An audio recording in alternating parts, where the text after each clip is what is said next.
স্বাধীনতার বিপক্ষে শক্তিরা ওই জামাত বিএনপি এখন এই দেশকে তালেবান করার জন্য, এই উন্নয়নকে বেদনাঘাত করার জন্য, নষ্ট করার জন্য সেই ষড়যন্ত্র করছেন। জামাত বিএনপিকে বলে যেতে চাই, নিবাসীকে অশান্ত চেষ্টা করতে হলে একজনকে বরদাস্ত করা হবে না।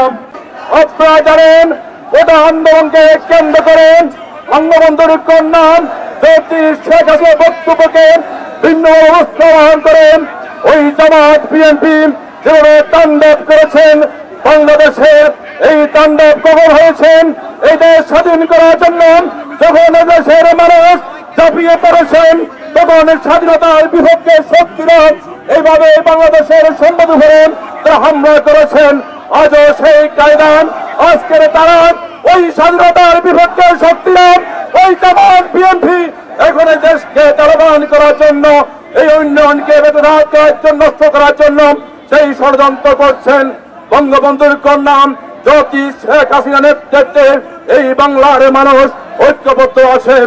যত ষড়যন্ত্র হয়েছে এই বাংলাদেশের মানুষ সকল ষড়যন্ত্র মোকাবিলা করবে।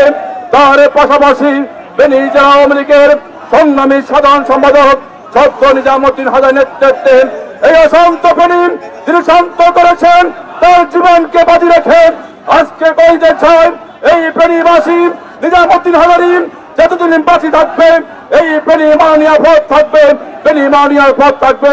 আর জামাত বিএনপিকে বলে যেতে চাই, আমরা আজকে এই সমাবেশে বলতে চাই ফেনীর মানুষ শান্তি আছেন, ফেনীর মানুষ শান্তি চান। নিজামুদ্দিন হাজারি শান্তি রেখেছেন। এই ফেনীবাসীকে অশান্ত চেষ্টা করতে হলে একজনকে বরদাস্ত করা হবে না। আমরা জানি কিভাবে তারা বিএনপিকে এই ফেনী থেকে বিতাড়িত করতে হবে, কিভাবে ষড়যন্ত্র মোকাবিলা করতে হবে। নিজামুদ্দিন হাজারী কর্মীরা জানেন, আমরা ধৈর্য আছি, আমরা সব কিছু প্রস্তুত আছি।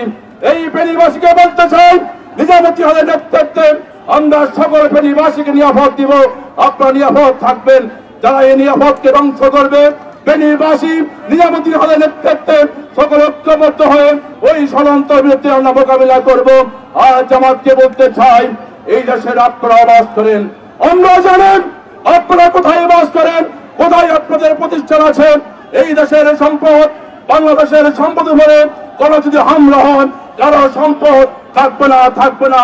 সবাইকে ঐক্যবদ্ধ হয়ে নিজামুদ্দিন হাজারীর নেতৃত্বে বিগত দিনে যেভাবে যুবলীগ ছাত্রলীগ হবে ঐক্যবদ্ধ হয়েছেন, সামনে নিজামুদ্দিনের নেতৃত্বে আমরা ঐক্যবদ্ধ থাকবো।